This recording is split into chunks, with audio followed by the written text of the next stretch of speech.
Praise the lord. శనివారము. ఈ రోజు దేవుని వాక్యము, ఈ పరిచర్య మూలముగా మీ యోగ్యత కనబడినందున వారు దేవుని మహిమపరచుచున్నారు. 2 కొరింథీయులకు రాసిన పత్రిక 9వ అధ్యాయము 13వ వచనం. సేవ చేయగల హృదయం.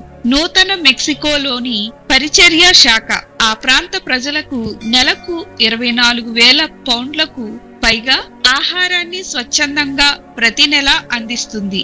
ఆ సంస్థ నాయకుడు, ప్రజలు ఇక్కడికి రావచ్చు, మేము వారిని అంగీకరిస్తాము మరియు వారు ఉన్న చోటనే వారిని కలుస్తాము. మా లక్ష్యం వారి ఆధ్యాత్మిక అవసరాలను పొందడానికి, వారి ఆచరణాత్మక అవసరాలను తీర్చడానికి, క్రీస్తునందు విశ్వాసులుగా దేవుడు మనకు అనుగ్రహించిన ఈవులను ఇతరులతో పంచుకోవాలని ఆయన ఆశిస్తున్నాడు. తద్వారా మన చుట్టూ ఉన్న సమాజాన్ని ఆయనకు చేరువుగా తీసుకురాగలం. దేవునికి మహిమ తెచ్చేలా సేవ చేయగల మనస్సును మనం ఎలా అమర్చుకోగలం?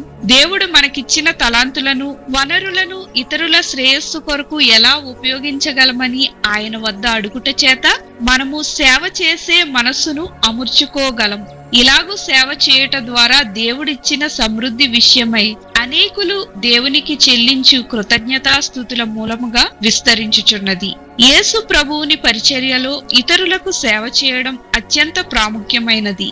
ఆయన రోగులను స్వస్థపరిచి ఆకలిగొన్న వారికి ఆహారం పెట్టుట ద్వారా అనేకులు దేవుని ప్రేమకు, మంచితనానికి పరిచయం చేయబడ్డారు. మన చుట్టూ ఉన్న సమాజానికి సేవ చేయడం ద్వారా ఆయన మాదిరిని పోలిన శిష్యరికం పొందుతున్నాం. మన క్రియల చేత దేవుని ప్రేమను ఇతరులకు చూపటం ద్వారా వారు దేవుని మహిమపరుచుచున్నారు అని దేవుని జ్ఞానం మనకు గుర్తు చేస్తుంది. సేవ అంటే మన సొంత తృప్తి కొరకు చేసేది కాదు, కానీ ఇతరులకు దేవుని ప్రేమను, ఆయన పేరుతో పిలువబడే వారి జీవితాలలో ఆయన చేసే ఆశ్చర్య కార్యాలను వెల్లడి చేయడమే. దేవుని మహిమపరిచేలా మీ తలాంతులను మీరు ఎలా ఉపయోగించగలరు? ప్రార్థన. పరమ తండ్రి, నిన్ను స్తుతించి నీకు కృతజ్ఞత తెలిపేలా సహాయం చేయమని, సేవ చేసే హృదయాన్ని నాకు దయచేయమని యేసు నామమున అడుగుచున్నాం తండ్రి. ఆమేన్.